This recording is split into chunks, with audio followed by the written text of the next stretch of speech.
No, Marie. Non puoi continuare a scappare per sempre. Mi serve una mano. Devi tornare all'università. È stato un errore abbandonarvi. Tutti. Quest'università è diventata un monumento alla mediocrità.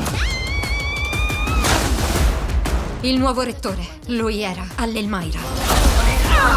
E ora è alla Godolkin. Succede qualcosa, ma non sappiamo cosa.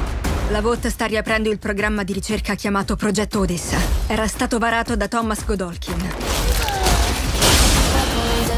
E ho bisogno che tu lo fermi.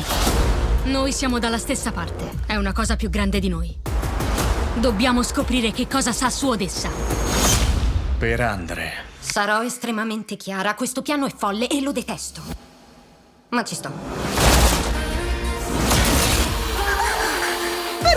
Potrete migliorare solo se sottoposti alla giusta pressione.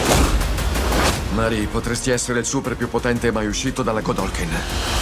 Più potente anche di Patriota. Voglio risposte.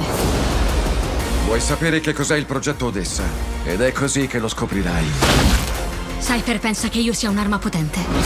Quantomeno usiamola per fare qualche cosa di buono. Sabotaggio.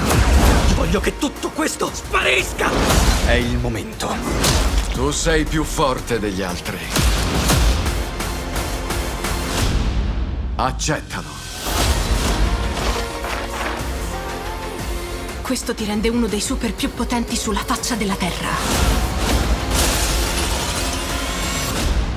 Non sono una prescelta. I prescelti sono Harry Potter. Neo. Frodo, ovvio. Ovvio, Frodo.